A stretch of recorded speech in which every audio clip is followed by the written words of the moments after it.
जो निकलने वाले हो वो हाथ उठा लो, जो निकलने वाले हो वो हाथ उठाओ। और याद रखना मेरी कौम के जवानों, तुम पीछे रहोगे।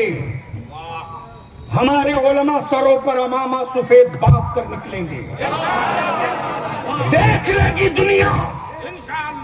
अब तक तो सफेद सफेद सिर्फ अरफात में दिखा है, जब हम नबी की अजमत के लिए सफेद अमामा समझकर नहीं कफन बांध कर निकलेंगे, उस वक्त बड़े बड़े रोस्तम भी देख लेंगे और हमारा जज्बे शहादत भी देखेंगे। तो बोलो, इस कानून की लड़ाई लड़ने में आवाज दे इदारा, तो साथ दोगे कि नहीं दोगे? जोर से बोलकर बताओ, साथ दोगे कि नहीं दोगे? जेल भरना पड़े तो भरोगे कि नहीं भरोगे? हम अपने उलमा से हाथ जोड़ के अपील करेंगे, हमारी कौम ने हमको कभी तन्हा नहीं छोड़ा। हजरत मुफ्ती साहब कुल्ला, हमारे उलमा ने कहा हमको मस्जिद बनानी है, मेरी कौम ने कहा मौलाना मेरा घर बाद में बनेगा, अल्लाह का घर पहले बना लो। हमारे बच्चे मुंबई में, दिल्ली में टाइल्स का काम करते, मजाइक का काम करते। तेरा बलियावी आज से नहीं बरसों से चिल्ला रहा है। इसी झारखंड में खेंदड़ा पर सोए हैं हम लोग, पंता भात हमारे बाप दादा खाए हैं, लेकिन अपनी जमीन का कोई हिस्सा नहीं बेचे। पंता भात खाकर हमारे बाप दादा ने खेदड़ा पर सोकर जमीन की हिफाजत किया। बोलो सही है कि गलत है?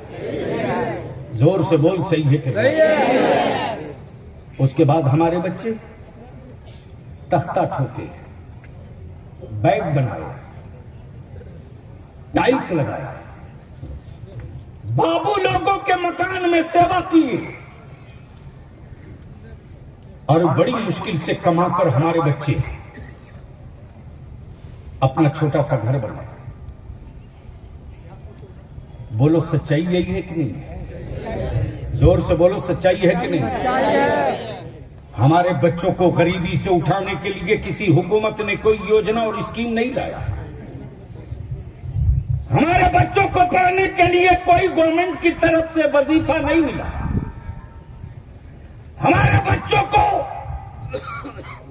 स्टेट सर्विस कमीशन क्वालिफाई करने के लिए कोचिंग का हुकूमत ने कोई इंतजाम नहीं किया। हमारे बच्चे मेहनत करते रहे, कुछ बाप की गरीबी की वजह से रास्ता छोड़ दिया, कुछ बहनों की शादी की मजबूरी देखकर मजदूरी करने लगे, कुछ बच्चे अपने बाप और मां की गुर्बत को देखकर राजमिस्त्री बन गए। ये एहसास हमारे लोगों के बीच रहा।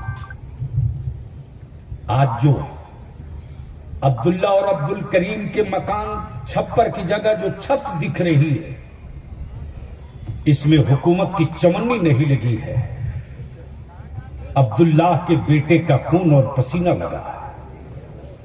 बोलो सही है कि गलत है? अब मैं अपने उलमा से तवज्जो चाहूंगा। हमारी कौम ने हमको कहां के लिए छोड़ा? आपने कहा मस्जिद बनानी है,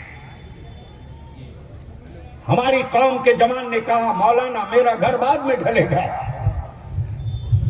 मस्जिद की छत ढालनी है, 50 बोरी ईंट सीमेंट ले लो। आपने कहा गांव में मदरसा नहीं है, मदरसा बनाना है, माफ करेंगे ये कड़वा सच है, पीना पड़ेगा आलिमों को। हजरत मुफ्ती साहब कुल्ला, हमको गैरों ने अगर मारा तो इतना दर्द न हुआ, अपनों ने भी खूब मारा।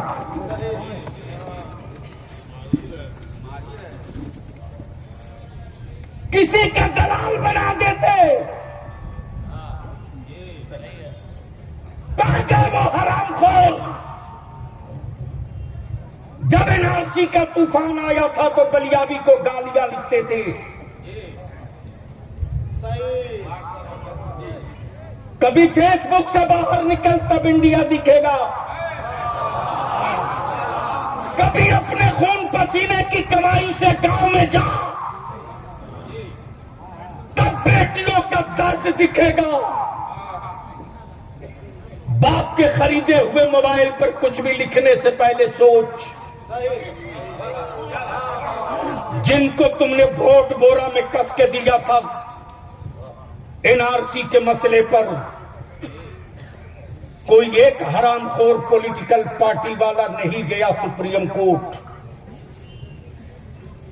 लेकिन यही तेरा बलियाबी ये इदारे शरिया, हिंदुस्तान में सबसे पहले इदारे शरिया इसके खिलाफ सड़क पर निकला था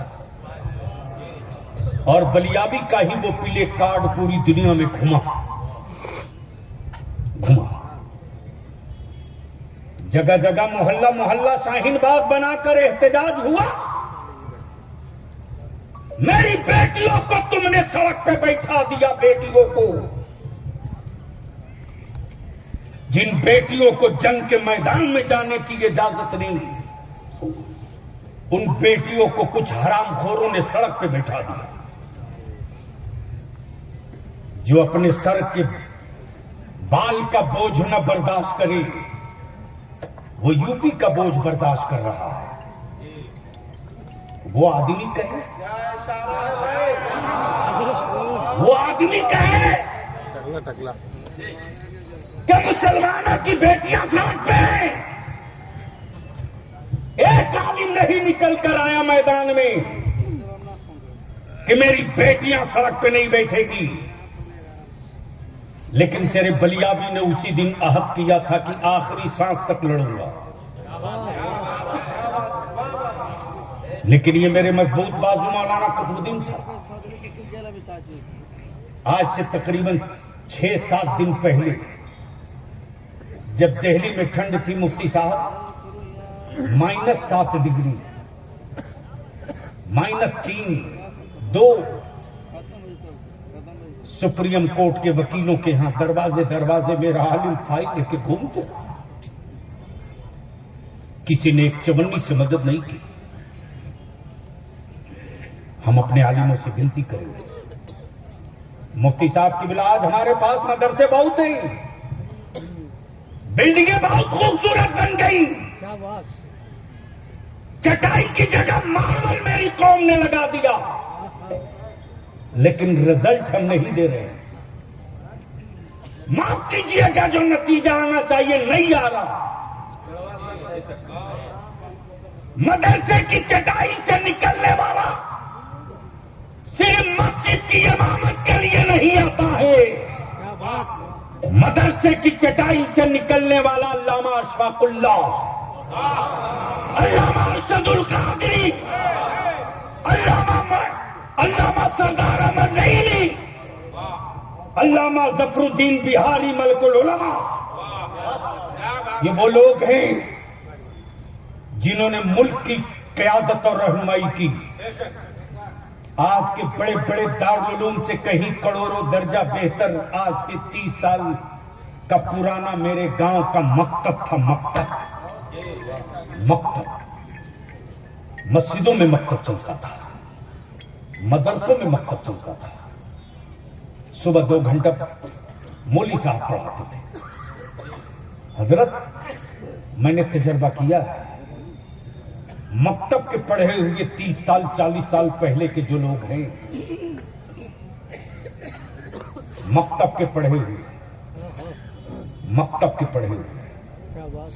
पढ़ करके वो मास्टर बने, डॉक्टर बने, इंजीनियर बने, बहुत कुछ बने, लेकिन कुछ दिनों के मकतब में पढ़े हुए को है कोई माई का लाल बदअकीदा जो उसको अकीदे से हटा दे? है कोई?